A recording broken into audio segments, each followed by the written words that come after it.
Hey, Chapos. It's Amber. And I'm here with Will Menaker. Hello. And we have two very special guests with us today. The authors of People's Republic of Walmart, Lee Phillips and Michał Wojciechowski. Hello. Hello. Did I racism your name? I don't know if you can racism Eastern Europeans. I mean, I could try. Yeah. If anyone could, it's me. We'll give it a shot. Okay. You have an hour to do Yeah. it. So. Okay, so we actually are really excited by this book because a lot of the questions we kind of get about socialism and about communism more broadly is like, well, how are we going to organize the economy? And there's a lot of like nuts and bolts questions that people they really like the idea of socialism, but they don't necessarily know how everything's going to fit together. And you do need people to figure those things out, people that are good at math and science. And we, I'm not good at it. yeah, actually, no, so. we get stoned and watch Tarkovsky movies. That's our thing. So we're happy to have, more sciencey minded technical people here with us to explain it to us, during which we will glaze over, but kind of try and repeat at dinner parties.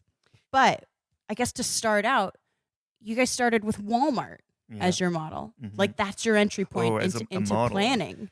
I don't know. It's a model. As an entry point, for As sure. an entry point. Yeah, Yeah. for sure. Yeah. Why Walmart? Well, the socks. I don't are know if you know this, but Walmart's real bad. the socks are so cheap, you know. I do buy my socks there. Well, not these ones that I'm wearing right now, but I do. Yeah. I mean, by the bag load, 12. Yeah, by the crate. By the bushel. Yeah. Pound, yeah. Because probably the strongest argument that the right has ever mounted against the left, against the idea of socialism, it's a really bloody good argument, is that He's Canadian. He's allowed to say that. I'm allowed to say bloody. Yeah. Is that the volume, the sheer infinitude of variables within the supply chain of production of myriad different products and services is that all of that is encapsulated in the price signal in the market.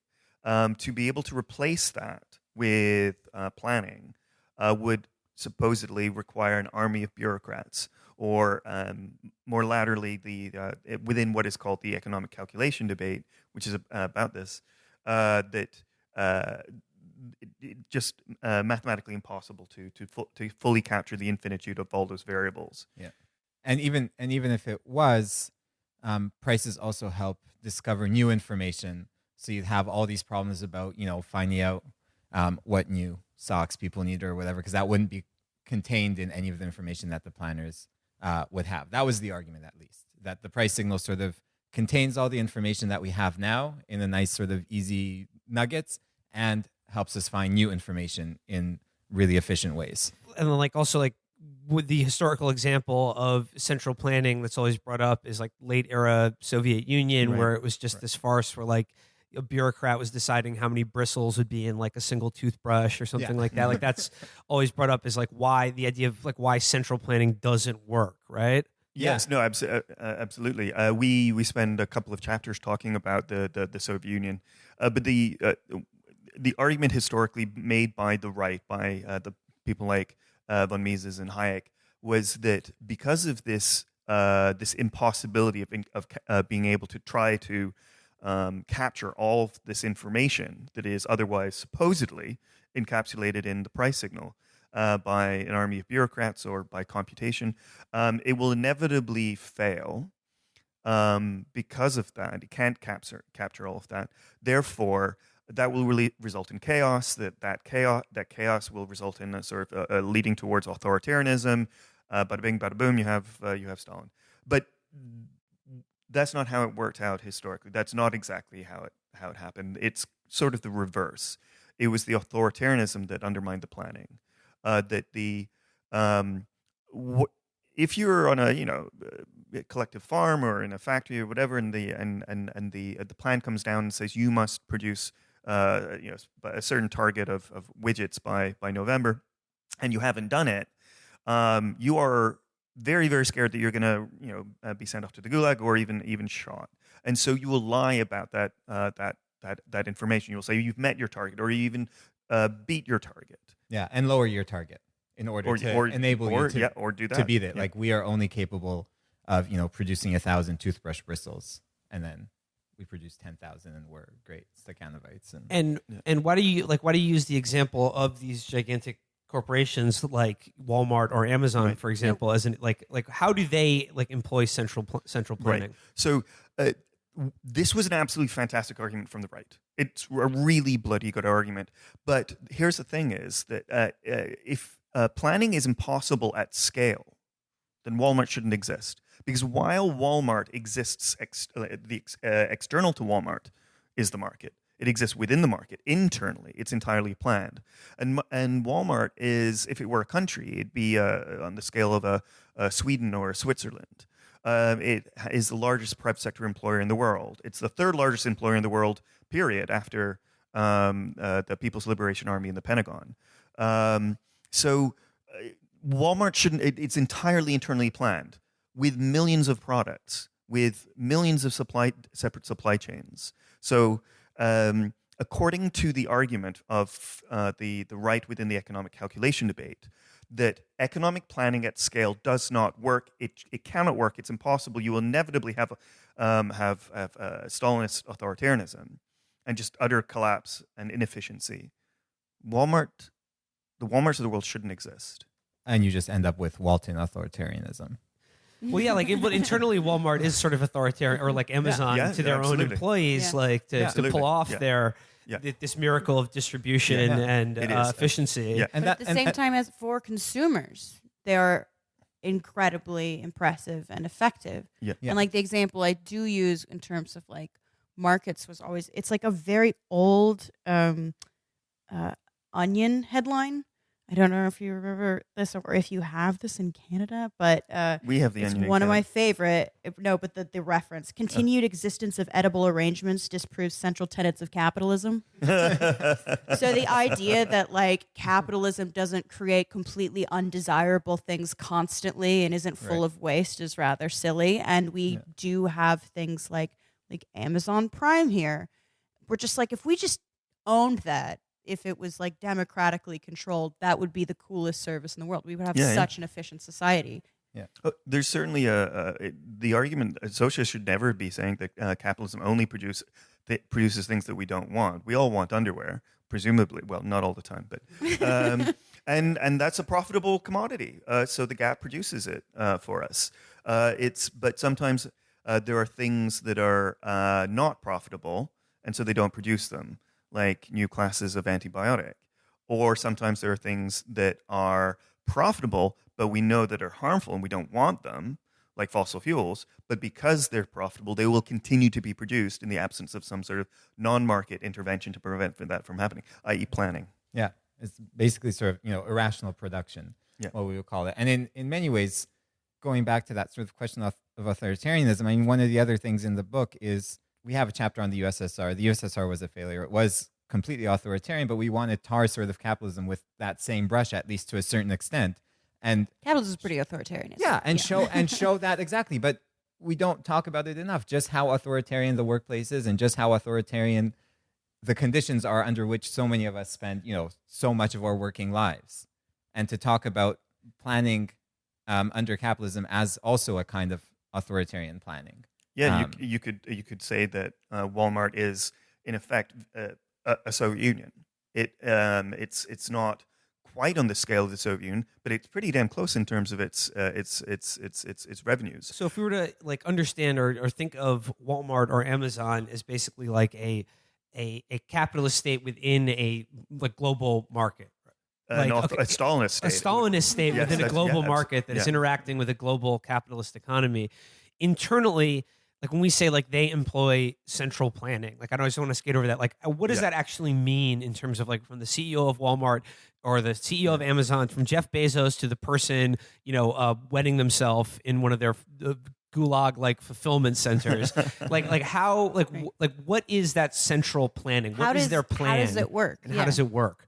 I mean, manager thing? Yeah, I mean, in the most basic sense, it's just the fact that there's not like an auctioneer in the warehouse calling out like, and this is kind of, in many ways, the kind of utopian vision of capitalism is like everything would be like, have the auctioneer calling out in the warehouse being like, who's going to take that box to that shelf? 50 cents. Can I hear 50, 51, 52? And then like people, all right, I'll do it for 52 and I'll do it. Like the boss says, like, you will move, not even the boss. It's like your handheld robo device tells you now have 5 seconds left. The algorithm tells you to, before I self-destruct to move these boxes. So I mean that's the kind of everyday authoritarianism and planning, and then that kind of planning goes. Then there's the middle managers who tell the managers what to do and all of that. We had a question that we did an event in Toronto yesterday, and there was a good question there. It's people saying the corporation doesn't look the same everywhere. Like not every company functions in the same way. Some are much more sort of, the planning and the management is much more top down.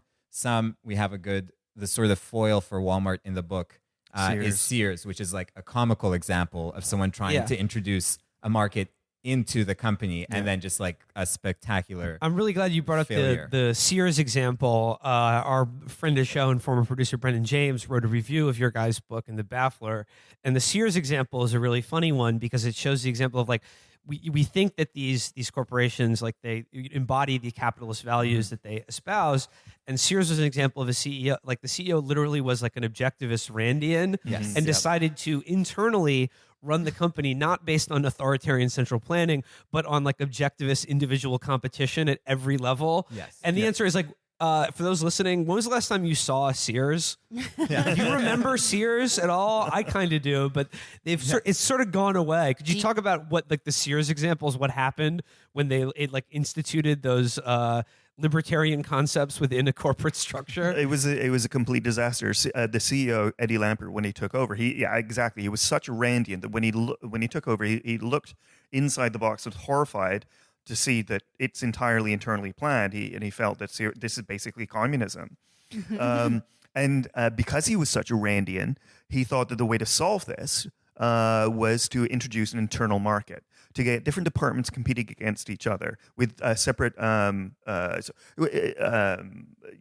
exchanges of items between them, but not on the basis of planning or cooperation, but on the basis of competition. And so inevitably, the different departments would hide information from other departments, which resulted in terrible competition. It's like a reality TV show. Yeah. I didn't start this company to make friends. Okay? It was an utter disaster. There would be, what was the famous example? Because I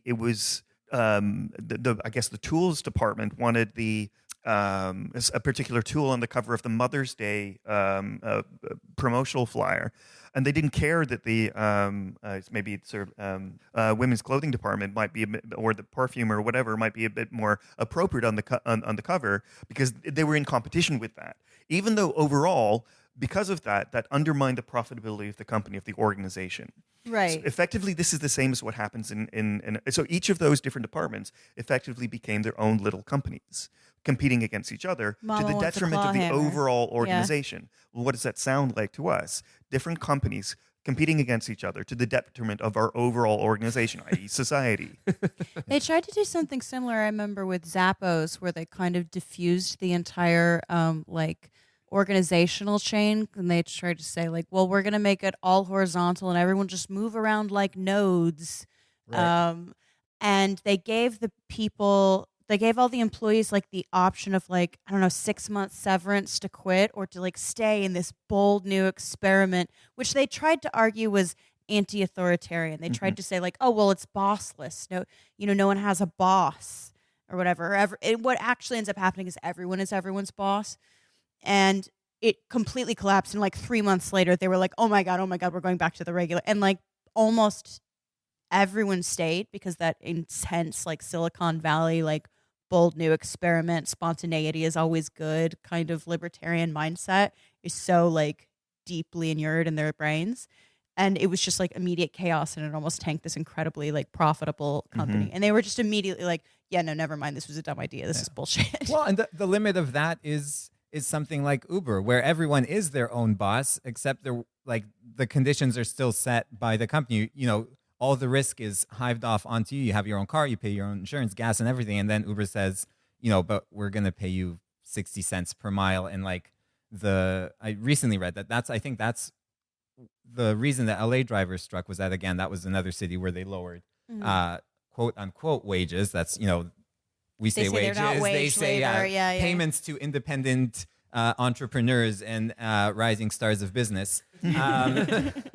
But and I think they lowered them to something like 60 cents per mile. And I believe it's the government that's like the government set kind of rate for reimbursement is like 54 cents a mile. Like that's what.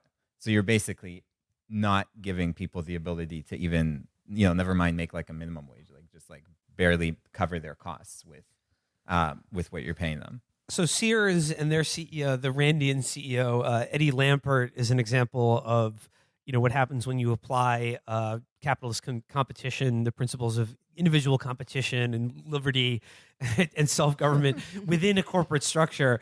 So how do the Waltons do it? How does Walmart do it in contrast to Sears? So what's really fascinating in doing the research on what made Walmart successful. So, you know, I troll through business scholars, commerce scholars, operations research analysts, and so on. Really sexy stuff. It's pretty dry. And there's some particular technological advances that have allowed this. That is the crucial thing. But one of the really striking things is that they mention is a cooperation all along the supply chain. That basically the firmification of the entire supply chain. So suppliers, to some extent, are basically making decisions about what will be stocked on the shelves rather than Walmart themselves, and very far down the supply chain. But in order to be able to make those decisions, Walmart itself has to share moment to moment or even second to second information about sales and so on and so forth with their suppliers.